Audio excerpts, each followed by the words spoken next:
로마서 5장 12절부터 14절 함께 읽습니다. 우리가 아담과 그리스도라는 서로 다른 기원과 운명을 보고 있는데 반드시 아담은 자신의 모든 것들을 그리스도께 내어주어야 한다. 여자에게서 난 자들은 모두 아담의 형상을 입으면서 하나님 나라를 상속할 수 없는 혈과 육으로 출생합니다. 이게 고린도전서 15장에 나타나요. 육은 육이고 영은 영이라. 다시 위로부터 나는 영으로 나는 그리스도의 형상을 입으면서 하나님 나라에 연결됩니다. 위로부터 나는 영적 출생으로 인하여서 하나님 나라는 내 안에, 우리 안에 실체로 드러납니다. 로마서 5장의 아담과 그리스도의 비교는 각각 죽음의 길과 생명의 길을 지상 교회들과 성도들에게 증거합니다. 아담과 그리스도는 인류가 거하는 생태 환경이자 속박당하는 규범입니다. 고린도전서 15장 45절에 의하면 아담은 살려주는 영 그리스도로 인하여서 생명, 혼이 된 존재라는 거예요. 아담은 죄를 짓지 아니한 때에도 그리스도를 알고 그리스도라는 하나님의 생명으로 하나님을 아는 일에서 자라나야 하는 존재라는 거예요. 즉 아담은 타락하지 않았을 때에도 죽음의 길이 아닌 생명의 길을 알아야 하는 존재라는 거예요. 그래서 생명나무에서 나는 열매를 먹고 하나님을 알아가야 하는 존재라는 거예요. 이렇게 사도 바울이 아담을 말하는 방식과 내용은 그러니까 로마서 5장, 고린도전서 15장 우리가 이 본문을 잘 숙지를 해야 하는데 오메가 때에 부상하는 짐승의 세상에서 지상교회들과 성도들은 생명의 길을 지켜야 돼요.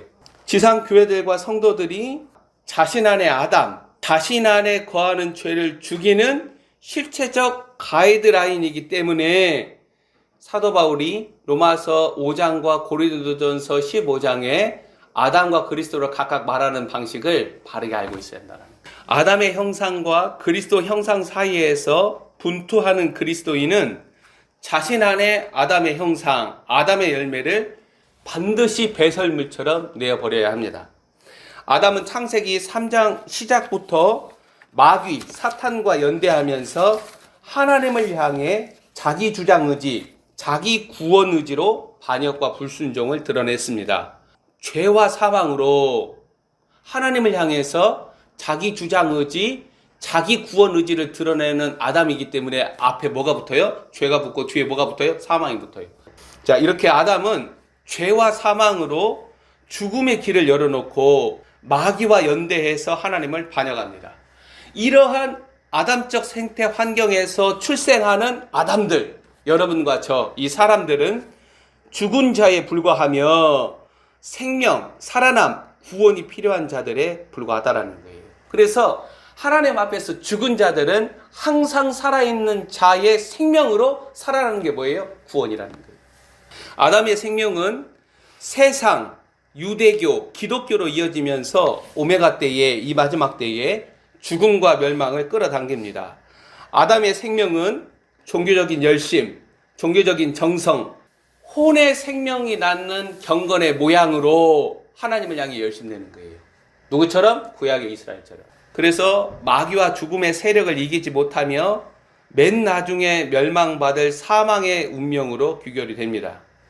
사도 바울은 로마서 5장, 그 다음에 고린도 전서 15장, 고린도 후서에서 이러한 내용들을 신학적 교리로 말하지 않고 생명의 원리, 죽음의 원리로 말하고 동시에 경건의 모양, 경건의 능력으로 대조하면서 마지막 때 고통이 지구적으로 잠식해 갈 때 일어나는 아담의 증상들을 디모데후서 3장 2절에서 5절로 증거합니다.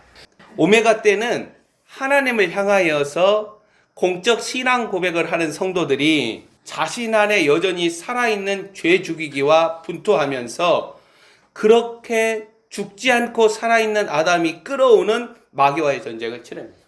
그래서 마지막 때에는 마귀보다도 더 강한 존재가 자기를 사랑하는 자아, 반드시 자신 안에 아담을 십자가로 죽이라는 거예요. 그래야 그리스도의 생명이 나오고 마귀와의 싸움에서 승리할 수 있습니다. 자신 안에 그리스도라는 생명의 실체가 드러나지 않는다면 지상 교회들과 성도들은 이 마지막 때에 누구라도 아담과 죄의 속임으로 인하여서 영의 생명을 가장한 혼의 생명으로 성실하고 부지런한 열심과 정성을 동반하면서 결국 경건의 모양으로 심판의 불에 태워진다는 거예요. 이 마지막 때에 깨어있는 자들은 서머나 교회로 출발을 하는 거예요. 불같은 시험을 통과를 해야 돼요. 열흘 동안 시험을 통과하면서 오직 그리스도의 신부로 나타나는 빌라델피아 교회를 따라가는 거예요. 그래서 준비하라는 거예요. 얼마 남지 않았어요. 준비해야 돼요. 지상교회와 성도들은 본격적으로 압력을 받기 시작을 할 거예요. 지금은 지상교회들과 성도들이 내 안에 실제 죄가 죽었는가, 그리스도의 형상이 드러나지 않는 것들이 심판주가 요구하시는 열매로 치환시켜야 한다는 사실을 반드시 알아야 돼요. 자신 안에 죄가 죽지 않고 아담의 증상들을 드러내면서 경건의 길을 걷는 자들은 그리스도의 생명으로 살아가는 자들이 아니라 로마서 7장에서 말하는 혼의 생명으로 결국 그들은 아담의 길을 걸으며 아담의 운명에 동참한다는 거예요.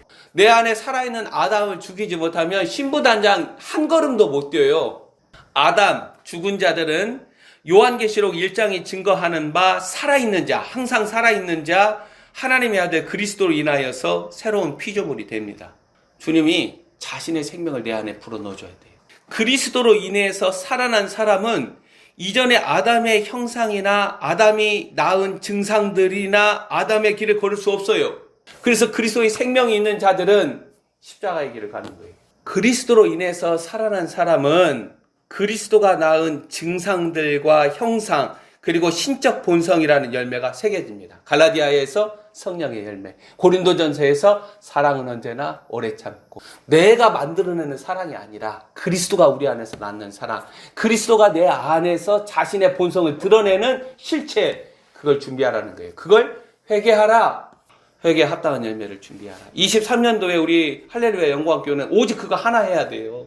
한 사람 아담의 파괴력과 영향력은 여전히 내 안에 살아있는 죄로, 죽지 아니하는 죄요, 처되지 아니하는 죄악들로 동시에 혼의 생명이 낳는 경건의 모양으로 역사를 하는 거예요. 경건의 능력, 그리스도라는 생명의 실체를 드러내지 못하도록 이끄는 거예요. 그래서 모든 회심은 사도 바울처럼 회심하는 거예요.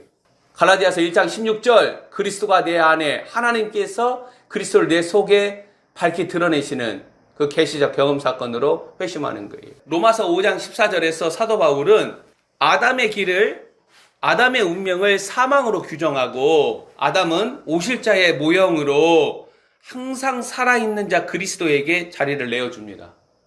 그러니까 내 안에 아담이 차지하고 있는 모든 것들은 그리스도가 차지해야 한다는 거예요. 여호수아에서 가나안 땅 정복, 구약의 그림으로.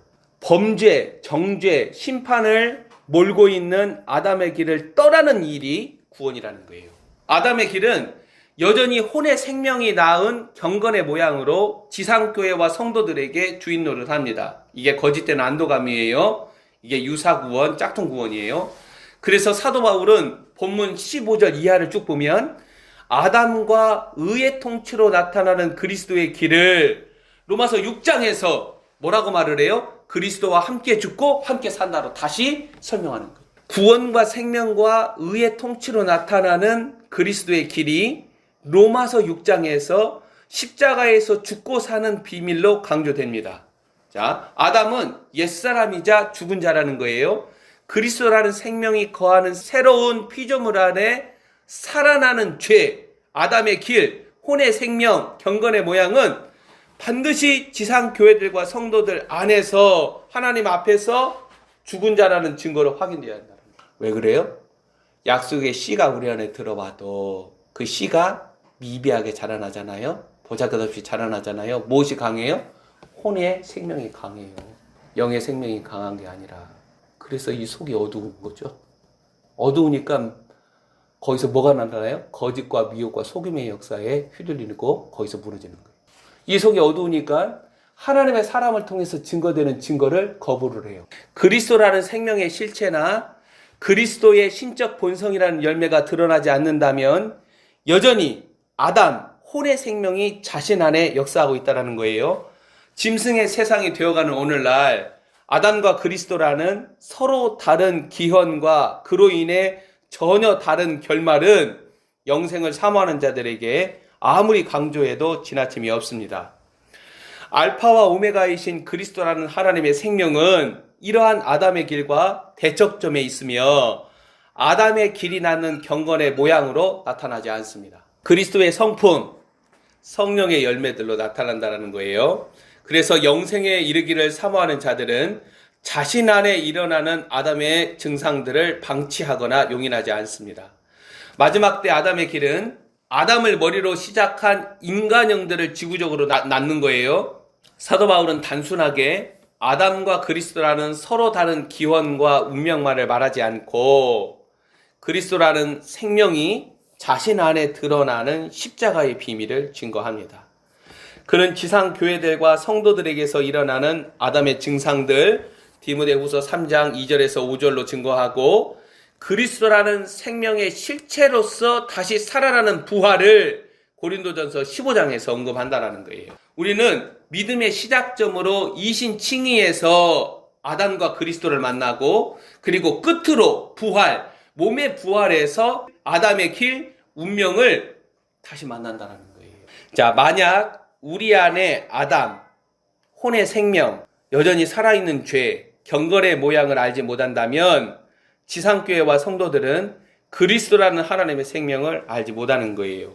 사도 바울은 그리스도 부활에 묶여있는 죽은 자들의 부활, 몸의 부활을 상세하게 설명하면서 고린도전서 15장 22절에서 처음으로 아담을 언급합니다. 아담 안에서 모든 사람이 죽은 것 같이 그리스도 안에서 모든 사람이 삶을 얻으리라. 이렇게 아담을 언급하고 이후 42절 이하에서 아담과 관련해서 어떻게 표현을 하냐면 썩을 것, 욕된 것, 약한 것, 육의 몸으로 증거를 합니다. 그러죠?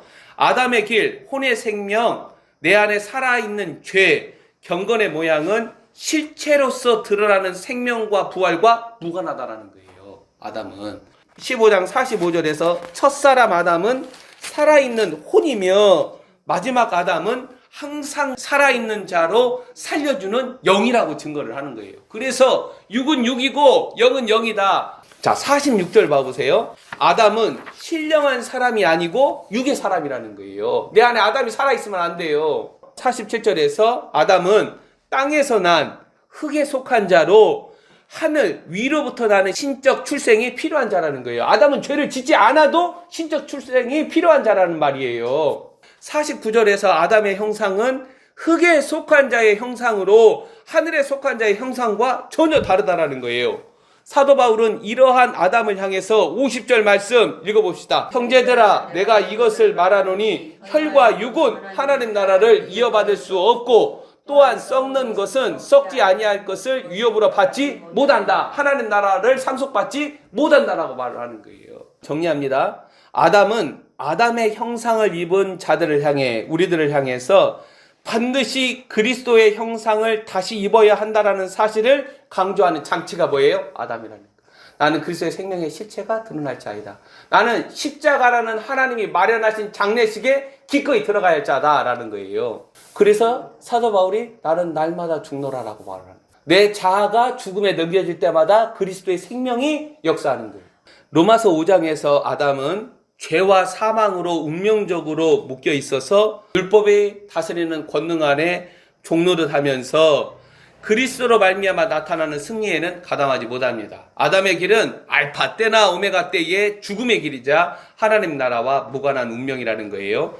자신이 그리스도에게 속한 자라면 자신 안에 그리스도의 형상이라는 생명의 실체가 드러나야 한다는 거예요. 자, 이를 위하여서 오메가 때 짐승의 세상으로 어두워져가는 현실에서 성령은 교회들에게 말씀을 하십니다. 자신 안에 그리스도의 생명이 낳는 실체를 준비하라고 명령합니다. 아담은 자신 안에 혼의 생명이 낳는 경건의 모양, 자신 안에 거하는 죄를 드러내는 존재입니다. 지금 하나님은 바로 우리 안에 그리스도라는 생명의 실체를 밝히 드러내고 계시기 때문에 주의 얼굴을 구하라 기도합니다.